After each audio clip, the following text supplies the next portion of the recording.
Which comes first, paying off your credit card or investing in your 401k? Most people get this exact question wrong, and it's quietly costing them thousands of dollars a year. Picture this.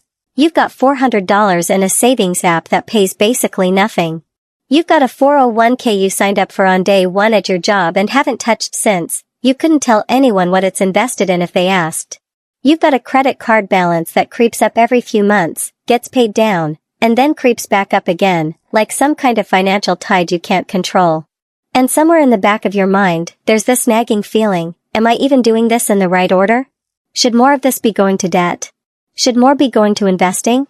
Should I even have that much just sitting in cash, doing nothing? Here's what almost nobody explains clearly, there is a correct order. Not a vibe, not a guess, not whatever feels responsible this month, an actual sequence, backed by math, that tells you exactly where every extra dollar should go, and when. And most people do it completely backwards. They max out an IRA while carrying a 21% credit card balance. They build 6 months of emergency savings before ever touching their employer match. They feel virtuous about both of those choices, and both of them can quietly cost real money. Before we get into the content of this video, I want to note that all information in this video is for educational and entertainment purposes only and should not be considered financial advice. Always consult with a qualified professional before making any decisions regarding your money. Now, let's get into the video. My name is Emma, and I spend way too much time thinking about money and why women in particular get left out of, or underserved by, traditional financial advice.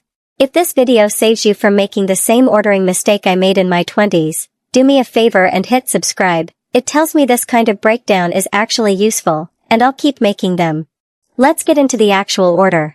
Here's the thesis, and I want you to really sit with this for a second. The amount of money you save matters less than the order you save it in. Two people can save the exact same total amount over 5 years and end up in wildly different financial positions, just because one of them followed the sequence and one of them didn't. Think of it like building a house. You don't hang the curtains before you pour the foundation. You don't install the kitchen cabinets before the walls go up. Doesn't matter how nice the curtains are, if the foundation's not there, the whole structure is unstable, and eventually something cracks. Money works exactly the same way. There's a foundation, then a frame, then the walls, then everything decorative on top.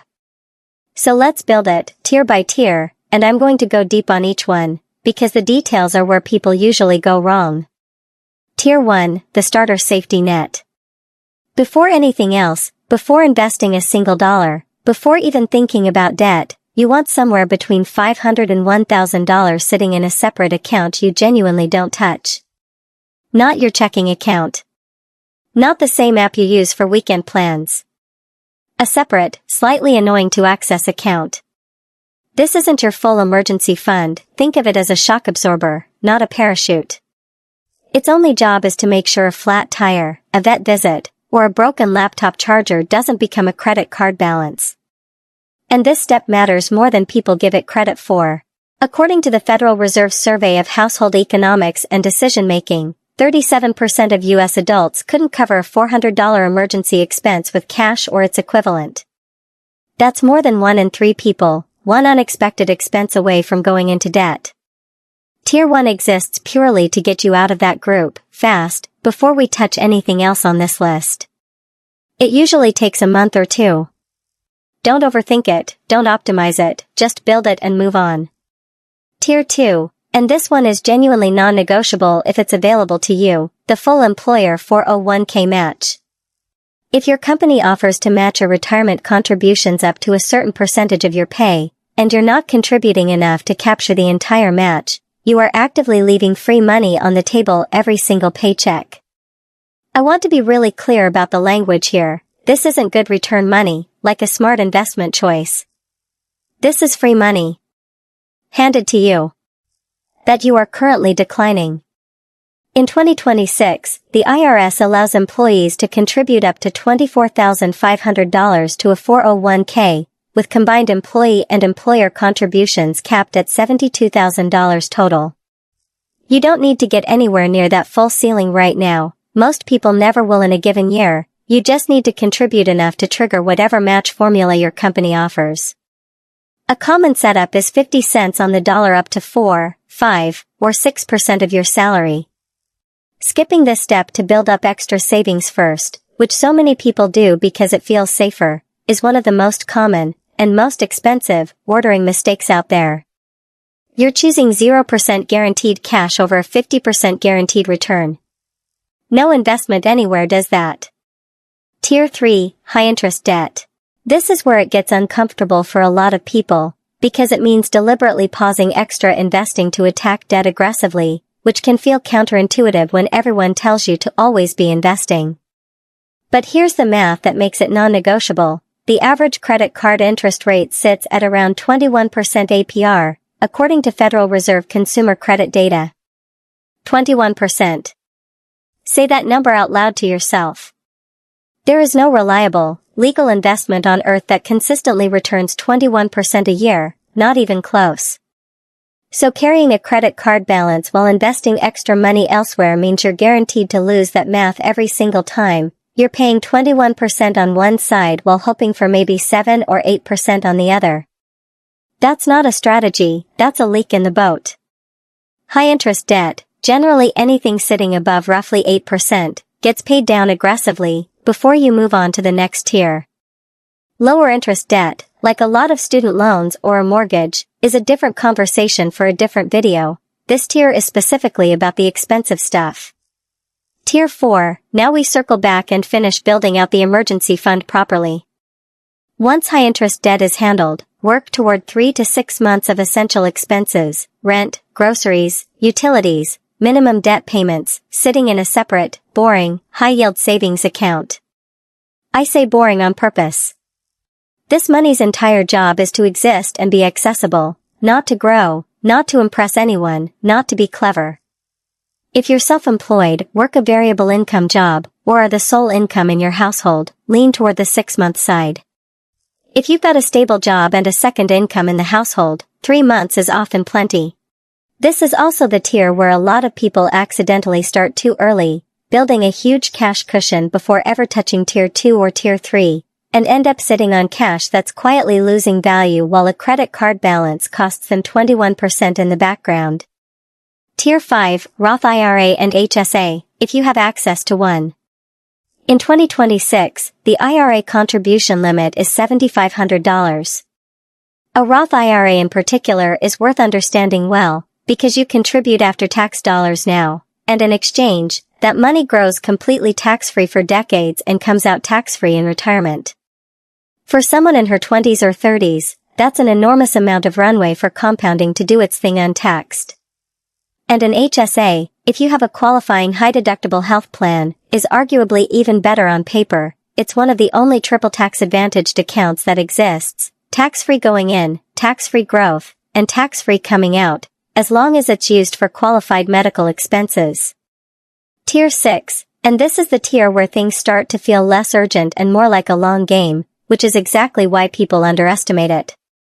Once you've captured your match, killed the high-interest debt, built a full emergency fund, and funded your Roth and HSA, you go back to your 401k and start pushing your contribution rate up, working toward that $24,500 limit for 2026 if your income allows it.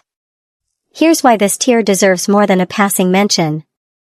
First, there's a tax diversification piece worth understanding. A traditional 401k reduces your taxable income today, while a Roth 401k, if your plan offers one, grows tax-free like a Roth IRA but with a much higher contribution ceiling. Having a mix of both gives you flexibility later, the ability to control your taxable income in retirement by choosing which account to pull from in a given year. Second, if you're 50 or older, the IRS allows an extra catch-up contribution on top of the standard limit, and if you're between 60 and 63 specifically, that catch-up amount is even higher under current rules, a meaningful boost for anyone starting to feel behind and wanting to close the gap in their final working years. Third, and this is the part people miss, this tier isn't something you jump into all at once. It's something you grow into. A common, low-friction approach is to increase your contribution percentage by 1 point every time you get a raise, so your take-home pay never actually feels smaller, but your contribution rate steadily climbs year over year until you're maxing it out without ever feeling a single painful cut to your lifestyle. Most people won't fully max this tier out in any given year, and that's completely fine. This is a ladder you climb gradually over the span of your career, not a box you check by Friday. And Tier 7, the very top of the pyramid, a taxable brokerage account. Once every tax-advantaged tier above it is fully funded, anything left over goes here. This tier gets treated as an afterthought in a lot of financial content, but it actually does something none of the other tiers can. It gives you completely flexible, penalty-free access to your money before traditional retirement age.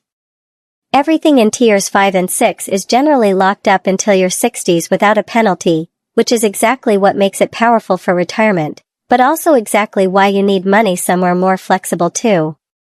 A taxable brokerage account has no contribution limit, no income restrictions, and no early withdrawal penalty, which makes it the right home for goals like an early retirement bridge, a future home down payment beyond what a specific savings account is earmarked for, or simply investing beyond what the tax-advantaged accounts allow once you're maxing them out. It's also worth knowing that investments held longer than a year in this kind of account are typically taxed at the more favorable long-term capital gains rate rather than your regular income tax rate, which is one more reason patience pays off here just like everywhere else on this list.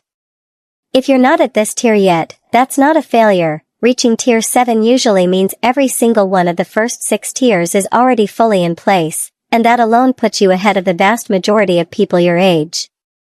Let's make this real with actual numbers, because tiers on a whiteboard are one thing, but watching them play out is where it clicks. Take Maya, 31 years old, makes $58,000 a year, has about $300 extra each month after bills. Month 1 and 2, all $300 goes straight into a starter safety net, Tier 1, until she hits $1,000 sitting untouched.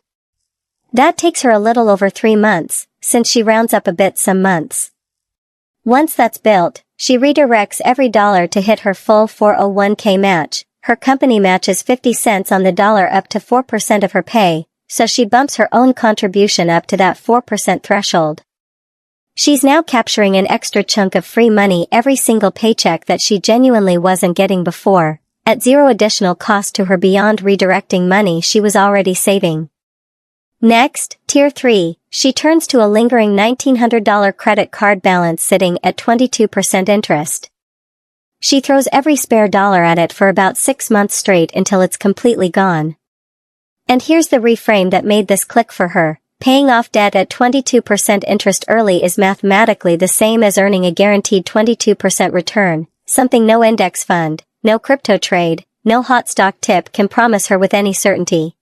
Only after the balance hits zero does she move to Tier 4 and build out her full emergency fund to around 3 months of expenses, and then finally open and start funding a Roth IRA at Tier 5.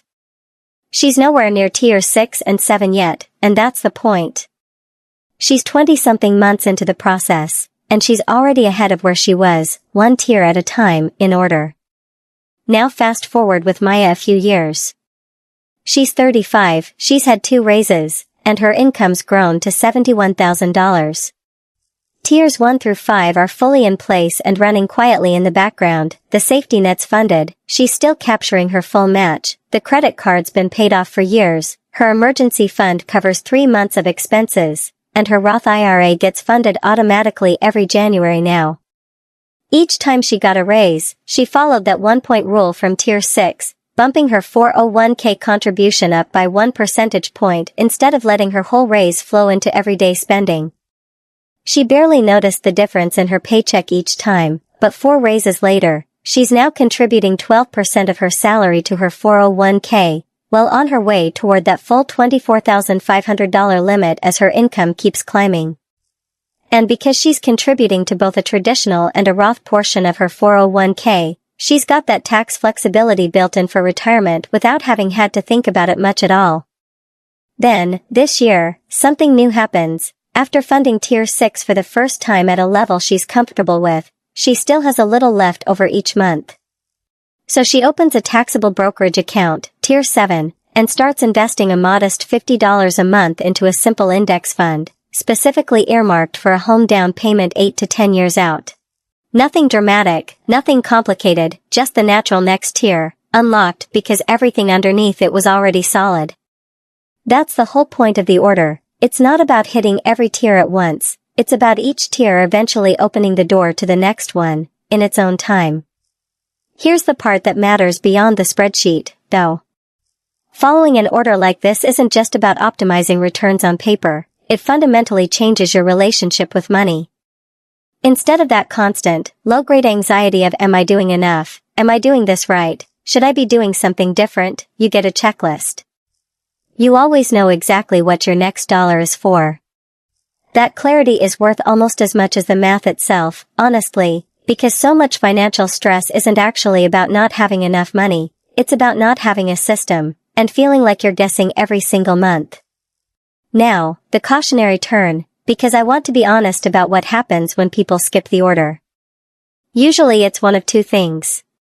Either they invest aggressively into a brokerage account while high-interest debt quietly compounds in the background, effectively canceling out their investment gains without ever realizing it, or they get so anxious about having enough saved that they park everything in cash for years, watching it lose purchasing power to inflation, missing out on growth they will never fully get back. Both mistakes come from the exact same root cause, treating this as an amount problem, I just need to save more, instead of a sequence problem. Real quick, there's a book that completely changed how I think about the investing side of this, once your foundation's actually built. It's called The Simple Path to Wealth, by J.L. Collins. What stuck with me wasn't the theory, it was how clearly he lays out exactly which accounts to fund and in what order once you're past the early tiers, in a way that finally made investing feel mechanical instead of intimidating. I've linked it below if you want to check it out. So here's where that leaves you. You don't need a bigger paycheck to fix this. You don't need to have it all figured out today, and you definitely don't need to move all your money around this afternoon. You just need to know which tier you're actually on, right now, and send your next available dollar there, not everywhere at once, not wherever feels most urgent emotionally, but wherever the order says it goes. Go back to that opening scene, the savings app, the untouched 401k, the creeping credit card balance. That's not 5 separate problems that all need separate solutions. That's one system, currently out of order. Fix the order, and everything else starts falling into place almost on its own.